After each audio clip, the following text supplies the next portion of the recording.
အခုလိုမိုးရသည်မှာမိုးလေးတိတ်သွားလဲဆိုလို့ရှိရင်ဘော်ဒါတွေနဲ့လမ်းထိပ်မှာသွားပြီးတော့မှပါသွားစားရရှိတယ်ဝတ်သားတို့ဆိုတော့အလုံးဖြစ်ကြမှာသေးကြပါတယ်ဒီကဲလို့ကိုကဝတ်သားတို့ကိုမစင်မချင်းစားလိုက်မိတယ်ဆိုလို့ရှိရင်ကိုယ့်ရဲ့ခန္ဓာကိုယ်ရဲ့ကိုအစီအကြီးပဲတီးတဲ့ကယ်လိုရီ800လောက်ဝင်သွားနိုင်တယ်ဆိုရင်ကော Andes Masterclass အားလုံးသိကြတဲ့အတိုင်းပဲဝတ်သားတို့ကဒုတ်ကလေးနဲ့ထိုးထားကြမှာကျွန်တော်တို့အုံနောက်ကနေလဲဒါကို big me အစားအစာကြီးတစ်ခုလုံးမတတ်မှတ်ထားဘူးဗျ။ဒါကြောင့်မို့ဒါကိုအစာပြေစားလို့ပဲအုံနောက်ထဲမှာထင်ပြီးတော့မှကျွန်တော်တို့တစ်ခါစားရဆိုရင်တော်တော်များများကြီးစားလိုက်မိလို့ရှိတယ်။ဒါပေမဲ့ကျွန်တော်ဝတ်သားတို့မှာပါဝင်တဲ့ calorie ပမာဏကျွန်တော်တို့ခန္ဓာကိုယ်အတွက်ကျွန်တော်တို့ fitness regime အတွက်ဆိုလို့ရှိရင်အများကြီးပြောင်းလဲသွားစေနိုင်ပါတယ်။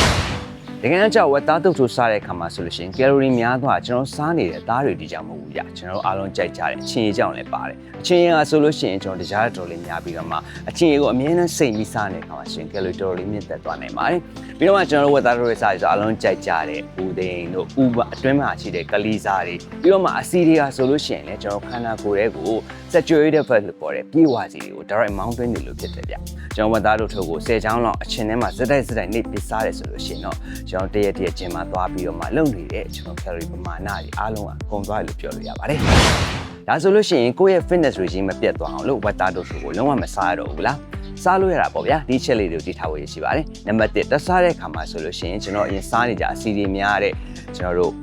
ဦးသိန်းတို့ပြီးတော့မှဦးမကြီးတို့ကျွန်တော်တို့နှုတ်အောင်စားတဲ့အစီများတဲ့အစားအစာတွေကိုတော့မစားပါနဲ့။စားလို့ရတာကဝက်ရှာလိုမျိုးနှလုံးအသေးစားတဲ့အစီနဲ့တဲ့အစားတွေပြင်ကျွန်တော်အသားကြီးပဲတီးတန့်စားရဲဆိုရင်ပိုပြီးကောင်းပါတယ်။နံပါတ်1ပြီးတော့မှကျွန်တော်အမြဲတမ်းစားနေတဲ့အချင်းရည်တွေကိုလုံးဝမစားဘဲနဲ့ပိတ်ချင်လိုမျိုးစက်သွမျိုးကိုတီးလောက်ထားတဲ့အချင်းဆိုလို့ရှိရင်တော့ကိုယ်ကျန်းမာရေးအတွက်ပိုပြီးသင့်တော်ပါတယ်နံပါတ်3ချက်ကရည်ချပါဗျာကိုယ့်ရဲ့တငယ်ချင်းနဲ့သွားစားမယ်ဆိုလို့ရှိရင်မသွားခင်လည်းကိုယ်ဘယ်နှချောင်းစားမယ်ဆိုစိတ်ထဲမှာအမြဲတမ်းတက်မှာထားပါဒီနေ့အချောင်း20ပဲစားမယ်ဆိုလို့ရှိရင်အချောင်း20ပြီးတာနဲ့ခပ်ပြန်ပါဗျာတော်တော်များများကတော့အချောင်း20ကနေပြီးတော့မှအချောင်း30နဲ့50လောက်ထိပြောနေကြမို့ဒီချက်လေးတွေတခြားတိထားရဲဆိုလို့ရှိရင်တော့ကိုယ့်ရဲ့ fitness regime မှာဆိုလို့ရှိရင်ကိုစားချင်တာကိုစားလဲရတာပေါ့ဗျာ